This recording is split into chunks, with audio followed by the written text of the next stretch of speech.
YouTube দেখে বোমা বানিয়ে শ্রীঘরে যুবক। ভাবতে পাচ্ছেন, ইউটিউব দেখে বোমা বানিয়ে শ্রীঘরে 18 বছরের যুবক। এমনই চাঞ্চল্যকর ঘটনা ঘটেছে জয়নগর পৌরসভার 7 নম্বর ওয়ার্ডের পিলিপাড়ায়। ধৃত যুবকের নাম প্রবীর চট্টোপাধ্যায়, বয়স 18। তার বাড়ি থেকে উদ্ধার বোমা বানানোর মশলা। পরিবার সূত্রে জানা গিয়েছে, সারাক্ষণ মোবাইল নিয়ে থাকতো, ঘর বন্ধ করে।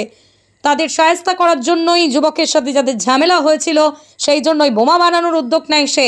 ইউটিউব দেখে বোমা বানায়, তারপরে বিস্ফোরণ, পরীক্ষামূলকভাবেই বিস্ফোরণ, মাঝরাতে বিস্ফোরণের ঘটনা ঘটে। আর তারপরেই পুলিশ জানতে পেরে তাকে গ্রেপ্তার করে। পরিবার সূত্রে জানা গেছে, পুরীতে কাজ করতেন প্রবীর, মাঝে মধ্যে বাড়িতে আসতো। বাড়িতে এসেই এই ঘটনা ঘটায় তিনি। বর্তমানে শ্রীঘরে যুবক। ইউটিউব থেকে হয়তো করেছে, কি জানি। আপনারা বলছেন ইউটিউব থেকে করেছে, এখনও কোথা থেকে শিখবো সব? ইউটিউব থেকে হয়তো করতে পারি। ভাইয়ের কি নাম? প্রবীর চ্যাটার্জি। ওর কি খুব মোবাইলের নেশা ছিল? মোবাইল একা থাকে মানে বুঝতেই পারছেন, সবসময় মোবাইল। এখন সবার হাতে মোবাইল। আমার মেয়েও একটু সময় পেলে মোবাইল নিয়ে হাঁটাহাঁটি করে। আপনার ভাই কি করতো? ভাই তো পুরীতে কাজে ছিল, তো সবে এসছে, 1 সপ্তাহ মতো হয়েছে। তারপরে কি ঘটনা ঘটেছিল? আমি তো অত জানি না, আমার শরীর খুব টায়ার্ড ছিল। আমি ওষুধ খাচ্ছিলাম, ঘুমের ওষুধ খাচ্ছি, আমি ঘুমাচ্ছিলাম। সেদিন রাতে কী হয়েছে আমি তো জানি না। কোনো শব্দ টব্দ পেয়েছিলেন? হ্যাঁ, আওয়াজ পেয়েছিলাম, ওটা একটা সাউন্ড পেয়েছিলাম, একবারই আমি পেয়েছিলাম একটা সাউন্ড। তারপরে পুলিশ অ্যারেস্ট করে নিয়ে গেছে নাকি? না, এখানে আমি জানি না। আমি বলছি না, আমি ওষুধ খাচ্ছি, আমার ঘুমিয়েছিলাম। আমি জানিই না। ওই সারাদিন বলছে যে ইউটিউব দেখে যে মানে বোমা টোমা বানানো শিখেছে। এবার ও ঘরের মধ্যে কি ইউটিউব দেখে, কি গেম খেলে, ও ফ্রি ফায়ার খেলে, জানি। ওর কি গেম খেলে, ইউটিউব দেখে, আমি কি করে বলবো বলুন? মোটামুটি সারাক্ষণ মোবাইল নিয়ে থাকে। এই যে মশলা টসলাগুলো এনেছিল বা বোমা তৈরি দড়ি টড়ি, এগুলো আপনারা জানতেন, দেখেছেন আগে? না, কোনোদিন দেখিনি। ও ঘরে কাউকে ঢুকতেই দেয় না। ওটাই আমার ভাইয়ের ঘর। ওর ঘরে ও থাকতো, আমি আমার ঘরে থাকতো। ও ঢুকতেই দেয় না কাউকে ঘরে। কারোর সাথে মিশেও না, কথাও বলে না। আমি তো ওর সাথে কথাই বলি না। আপনার নাম? আমার নাম ঝর্ণা চ্যাটার্জি। পেয়েছিলেন তো? বোমের আওয়াজ পেয়েছিলাম। কখন পেয়েছিল? তখন কত রাত? 11:30 এরকম, 12:30 হবে। এখানে এরকম কোনোদিন এর আগে হয়েছে? তারপরে কি দেখলেন? আমরা ছিলাম না তো, ভেতরে ছিলাম তো। হ্যাঁ, বাইরে কিছু দেখিনি।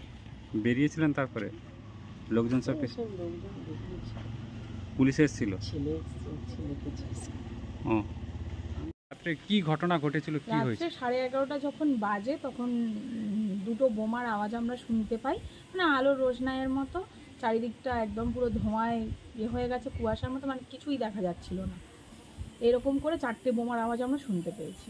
তারপরে কি হলো? তারপরে দেখলাম যে আমাদের বাড়ির এই যে পিছনে যে রাস্তাটা রয়েছে, রাস্তা দিয়ে একটা ছেলে হাফ প্যান্ট পরা, গায়ে স্যান্ডো গেঞ্জি পরা, গামছা গায়ে, দেখলাম উঁকি মেরে দেখে যাচ্ছে যে আমাদের এই যে রাস্তাটা রয়েছে, পাড়ার ভিতরে যে রাস্তাটা, ওরা বোমাটা ফেটেছে কিনা ও দেখে আমাদের এই বাড়ির মধ্যে দিয়ে চলে গেল।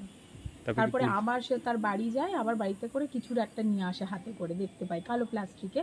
তো এবার নিয়ে এসে ও আবার মানে পিছন দিয়ে দেখলাম যে ওই যে যাতায়াত করছে। তারপরে কি পুলিশ এসেছিল? হ্যাঁ, তারপরে আমাদের এখানে স্থানীয় পাড়ার ছেলে মিঠুর নামে, ওই যে ওরা 2 ভাই, চন্দনদার ছেলে, তো ওই পুলিশকে ইনফর্ম করে। তারপরে পুলিশ এলো, এসে ওদের বাড়িতে গেল, ছেলেটাদের বাড়িতে গেল, যে ওর মাকে জিজ্ঞাসা করলো, ওর মা ছিল না সম্ভবত, এইটুকুই শুনতে পাই। বাড়িতে কিছুটা উদ্ধার করেছে। আমার নাম হচ্ছে শ্রাবন্তী কুণ্ডু। ঘটেছে হচ্ছে 7 নম্বর ওয়ার্ডে সিমানিপাড়া রোডে রাত্রিবেলার দিকে হঠাৎ একটা বোমা বিস্ফোরণের আওয়াজ পাওয়া যায়, পরপর 2বার 3বার। এই সময় হচ্ছে আমাকে এলাকার লোকেরা খবর দেয় যে খুব জোরে জোরে বোমা মানে বিয়ানাকরণের বিস্ফোরণ হচ্ছে। তখন সঙ্গে সঙ্গে আমি জনপদ থানায় আমি খবর দিই। থানাও খুব প্রায় আমার খবর দেওয়ার সঙ্গে সঙ্গেই আমাদের ওয়ার্ডে চলে আসে এবং ঘটনাস্থলে পৌঁছায়।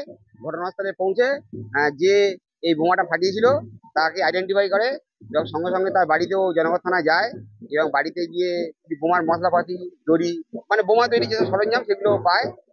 আমি পুলিশকে বলেছি যথাযথভাবে তদন্ত করে যেন এই ঘটনা যেন না ঘটে। ছেলেটার নাম হচ্ছে প্রবীর চ্যাটার্জি।